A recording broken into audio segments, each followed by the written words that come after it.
轻轻地让西藏住进你的耳朵。此时此刻，不管你身在何处，西藏就在你的身边。听见西藏，西藏，西藏。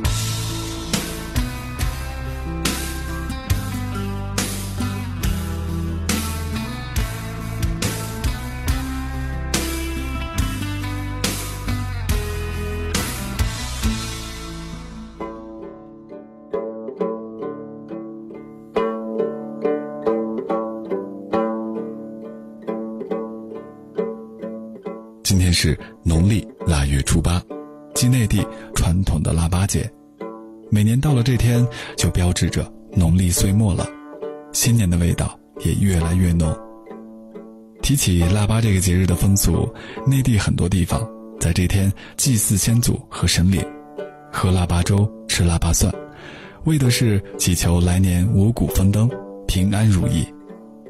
但对于佛弟子来说，农历腊月初八也是个吉祥的日子，这天也正是佛陀释迦牟尼的成道殊胜日。值得一提的是，在藏传佛教中，佛陀的诞生、成道以及涅槃等均为藏历的4月15同期，也就是每年藏历萨嘎月的萨嘎达瓦节。但可能你不知道，腊八节和佛陀释迦牟尼有着殊胜的缘起。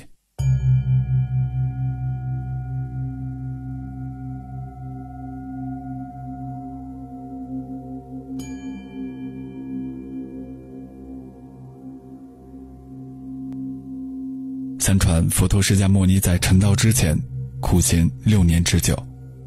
精进清修的心无暇顾及个人的衣食，甚至每日以麻麦为食。期间衣衫褴褛，身体异常虚弱，饿得不成人形，形如枯木一般。最终佛陀认为这种苦行并不是究竟解脱的办法。一天，附近的一位牧羊女为佛陀供养了一碗乳糜，这个乳糜就是杂米和羊奶熬成的奶粥。佛陀欣然接受了牧羊女的这碗乳糜，喝下去之后很快就恢复了体力。他端坐在菩提树下，感受着圣洁的凉风，开悟正道，成就正等正觉。自此，古印度人为了不忘佛祖成道以前苦修6年里所受的苦难，也为了纪念佛陀悟道成佛，便在腊月初八这天以吃杂拌粥作为纪念佛陀成道。佛教从印度传入中国，腊八喝粥也在中国流传开来，这便是我们今天喝腊八粥的殊胜缘起。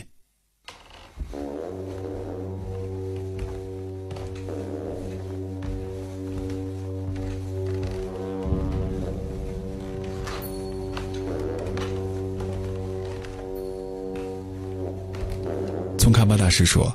我们有100万种原因来礼敬和赞颂佛陀，他是至高无上的说法者和无以伦比的导师。但其中一个特别的原因，就是因为佛陀教导了我们缘起，腊八节就有着很好的缘起。佛教传入中国，为纪念佛陀成道，中国内地各大寺院效法牧羊女，煮粥供佛。寺院的僧人要从腊月初1这天就开始张罗搭棚垒灶，事先支好大锅，待到腊月初7黎明时，往大锅里放入米、豆、谷物、枣以及莲子等干果佐料，兑上泉水一直熬，并在熬粥时，僧人们还要念经祈福。据说寺院的腊八粥要一直熬24个小时，直到腊月初8拂晓时分方可出锅。腊八当天，寺院便将熬好的粥向人们馈赠，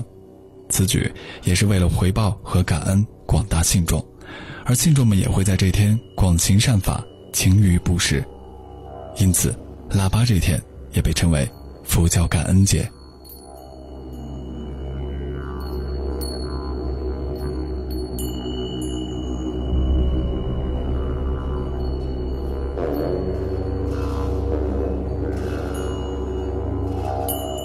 一直以来，沙罗山们都会在重大佛教节日前夕通知家人们吃素供灯，放生念佛。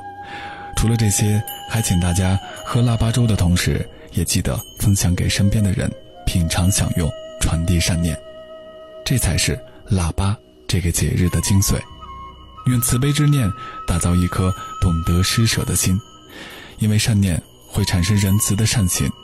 而这种善行进而会让自身产生吉祥和福气，何乐而不为。今天腊八节，除了感恩大家对12罗生门的温暖守护之外，也送给大家一句温暖的话共勉：优雅从容地面对自己，清雅如兰地面对生活，彬彬有礼地面对他人。每一个人都是小太阳，所到之处遍地阳光。愿一切众生平安喜乐，福慧圆满。这里是扎西多杰为你带来的藏族人文主题网络电台大话西藏。如果你想第一时间收听我们的节目，欢迎搜索关注我们的微信公众号12罗生门，也可以在新浪微博搜索吐蕃顽童找到我。感谢收听，下期再见。Buddham Sharanam Gacchami Buddham Sharanam Gacchami Dhammam Sharanam Gacchami Dhammam Sharanam Gacchami Sangham Sharanam Gacchami